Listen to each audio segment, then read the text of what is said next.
The Moabites are a people mentioned several times in the Bible, having played a significant role in the history of Israel.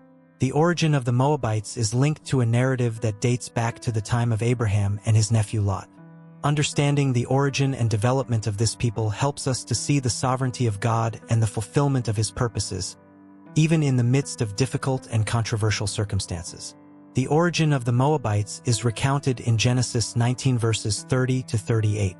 After the destruction of Sodom and Gomorrah, Lot, Abraham's nephew, took refuge in a cave with his 2 daughters. Fearing that there would be no more men to continue their lineage, the young women got their father drunk and had relations with him. From this incestuous union was born Moab, the ancestor of the Moabites. The land of Moab, located east of the Dead Sea, occupied a mountainous region that, despite its aridity, had areas of great fertility. This fertility contrasted sharply with the surrounding lands, making Moab a strategic location for agriculture and livestock raising. The region's abundance of natural resources allowed the Moabites to prosper economically, which in turn strengthened their kingdom. In addition to its favorable geography, Moab's location played a crucial role in its history and conflicts with Israel.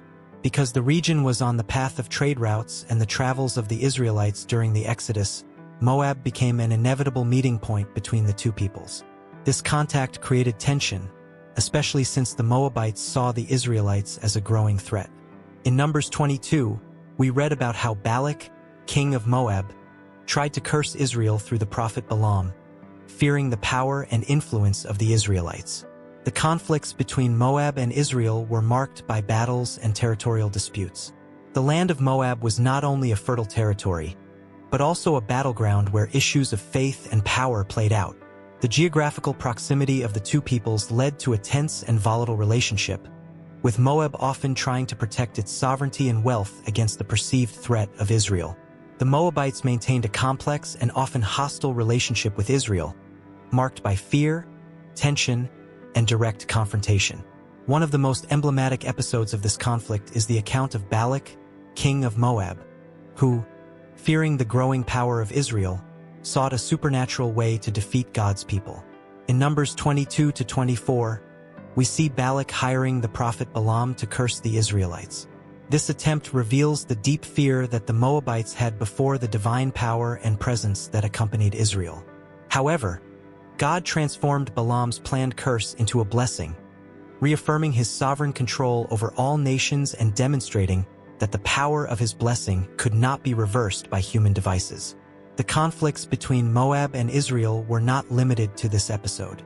Throughout history, the two nations have clashed repeatedly, both on the battlefield and in diplomatic matters. These clashes were fueled by geographic proximity and competition for resources, as well as the cultural and religious differences that separated the two peoples. For example, in Judges 3 verses 12 to 30, Moab, under the rule of King Eglon, subjugated Israel for 18 years until Judge Ehud freed God's people. These clashes highlight the enmity that existed between the Moabites and the Israelites, but they also underscore God's faithfulness to Israel, who, even in the face of adversity and oppression, always found deliverance in the hands of the Lord. The hostility of the Moabites was ultimately part of the process by which God shaped and strengthened the identity and faith of his people. Ruth, one of the most notable figures to emerge from Moab. Ruth married an Israelite who had moved to Moab with his family due to a famine in Israel. After the death of her husband, father-in-law, and brother-in-law, Ruth found herself in a difficult position, along with her mother-in-law, Naomi, who had also lost everything. In an amazing act of loyalty and love, Ruth chose to follow Naomi back to Israel, leaving her homeland, her gods, and her culture to follow the God of Israel. In her immortal words, "Your people will be my people, and your God will be my God." Ruth 1 verse 16. Upon arriving in Bethlehem, Ruth began working in the fields to support herself and Naomi. Her faithfulness and diligence caught the attention of Boaz, a wealthy relative of Naomi. Boaz, touched by Ruth's story and impressed by her character, decided to rescue her by marrying her and ensuring the continuation of Naomi's family. This marriage was much more than a simple union between a man and a woman. It was an act of redemption that linked Ruth's story to the lineage of King David and, by extension, to the lineage of Jesus Christ. Ruth, a Moabite of humble origin and a foreigner in Israel, became the great-grandmother of King David, one of the most important figures in the history of Israel. Ruth's inclusion in the genealogy of Jesus, mentioned in Matthew 1 verse 5, is a powerful testimony to God's redemptive plan, which does not discriminate and which can transform the life of any person, regardless of their background or origin. The story of Ruth demonstrates that faith and obedience to God have the power to transcend barriers, change destinies, and write new stories. In addition, the story of Ruth teaches us about divine inclusion. At a time when ethnic and cultural divisions were deep, God chose a Moabite woman to be an integral part of his plan of salvation for all humanity. This reveals the character of God, who is not limited to one people or nation, but extends his love and grace to all who approach him in faith. Idolatry was a prominent feature of Moabite culture, with the worship of pagan gods such as Chemosh being central to the religious life of the people. Chemosh, the chief god of Moab, was revered as the protector and warrior of the nation, and his worship included practices that were deeply offensive to the Israelites, who served the one true God, Yahweh. This religious divergence was a major source of conflict between Israel and Moab, often resulting in tension and hostility between the two peoples. One of the most significant episodes involving Moabite idolatry occurred in Numbers 25. In this chapter, the Israelites, during their journey through the desert, were seduced by Moabite women, who lured them to worship their gods. This religious syncretism, in which the Israelites began to participate in the rituals of worshiping Chemosh and other Moabite gods, represented a serious violation of the covenant that God had established with Israel. The chosen people were repeatedly warned against worshiping other gods, as this not only broke their covenant with Yahweh, but also distanced them from the holiness and commandments that God had given them. The consequences of this idolatry were severe. God, angered by Israel's unfaithfulness, sent a plague that killed 24,000 Israelites. Only after an act of zeal on the part of Phinehas, Aaron's grandson, was the plague stopped. Numbers 25:7-8. This event highlights the seriousness with which God takes idolatry and the importance of faithfulness to the covenant he established with his people. Moabite idolatry, therefore, was not just a religious issue, but a spiritual trap that had devastating consequences for Israel. This episode also serves as a warning to Christians today. Just as the Israelites were tempted to turn away from God and worship idols, we too can be seduced by modern idolatries, things that compete for our devotion and that can lead us away from God. The story of Moabite idolatry and its consequences for Israel reminds us of the need to maintain our exclusive allegiance to God and to resist all forms of temptation that might lead us away from his ways. Thus, Moabite idolatry was not just a cultural trait, but a factor that profoundly influenced relations between Moab and Israel, showing how unfaithfulness to God can have severe consequences, not only for individuals but for an entire nation. During the period of the Judges, the relationship between Israel and the Moabites was marked by a cycle of oppression and liberation that reflected the constant tension between the two peoples. One of the most notable episodes of this period occurred when the Moabites, under the command of King Eglon, subjugated Israel for 18 years. This oppression was permitted by God as a consequence of Israel's disobedience, which repeatedly departed from God's commandments and fell into idolatry. The Book of Judges, chapter 3, tells how the Israelites, after succumbing to idolatry and abandoning the Lord, were delivered into the hands of the Moabites. King Eglon, a cruel and oppressive leader, imposed heavy taxes and ruled Israel with an iron fist, making God's people suffer under Moabite tyranny.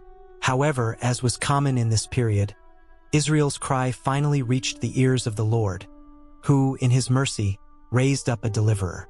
Ehud, God's chosen judge, was a right-handed man, which gave him a strategic advantage in his mission to free Israel. By cunning, Ehud obtained a private audience with King Eglon and, taking advantage of his left-handedness, hid a dagger in his right thigh, a place where one would not normally look for a weapon. When he had the opportunity, Ehud killed Eglon, signaling the beginning of Israel's liberation. After Eglon's death, Ehud led an uprising against the Moabites, calling on the Israelites to rise up against their oppressors. With Ehud's leadership, Israel defeated the Moabites and regained their freedom. This event marked the end of 18 years of oppression and brought peace to the land for a time. The cycle of oppression and deliverance we see in this account is emblematic of the period of the Judges and the tense relationship between Israel and the Moabites. Each time Israel strayed from God, they fell under the domination of foreign nations. But when they repented and cried out to the Lord, God faithfully intervened and raised up a judge to rescue them. The story of Ehud and the Moabites not only demonstrates the volatile relationship between the two peoples, but it also underscores God's sovereignty in Israel's history. Even in the midst of oppression and suffering, God was in control, using these events to discipline, shape, and eventually redeem his people. Ehud's account is a powerful reminder that no matter the circumstances, God is able to bring deliverance and restoration to his people when they turn to him. The decline of Moab is a central theme in the oracles of the Old Testament prophets, who foretold the downfall of this people due to their arrogance, idolatry, and constant opposition to Israel. The prophets Isaiah and Jeremiah, in particular, devoted entire chapters to pronouncing God's judgment on Moab, making it clear that their destruction would not be a coincidence but a fulfillment of divine judgment. Isaiah 15 and 16 present a bleak vision of Moab's future. The prophet describes the imminent destruction of its cities and the devastation of its fertile land. Isaiah mourns for Moab, but at the same time makes it clear that this destruction is an act of divine justice. The arrogance of the Moabites, who trusted in their wealth and false gods, would be the cause of their downfall. Isaiah emphasizes how God's sovereignty extends over all nations, and that no earthly power can withstand his judgment. Jeremiah 48 also contains a lengthy prophecy against Moab. The prophet details how the destruction would be total and devastating, resulting in the loss of its cities, the flight of its people, and the humiliation of its leaders. Jeremiah emphasizes that Moab had exalted itself against the Lord, and for this reason it would be brought to ruin. The pride and idolatry of the Moabites, who worshipped gods such as Chemosh, would be severely punished. Jeremiah mourns for Moab, but reaffirms that this judgment is deserved and part of God's plan. These prophetic judgments against Moab serve as a reminder of God's justice and his sovereignty over all nations. Moab, which had been a frequent adversary of Israel, would not escape divine judgment. Its destruction was seen as a demonstration that God is just and that he judges nations according to their actions. Moab's arrogance and idolatry, which led to its downfall, are a warning to all peoples that trusting in false gods and opposing God's plans will not go unpunished. The fall of Moab also reinforces the message that God is in control of history. Even the most powerful and proud nations are subject to his judgment. The decline of Moab, predicted by Isaiah and Jeremiah, is a clear example of how God uses history to accomplish his purposes, punishing evil and upholding justice.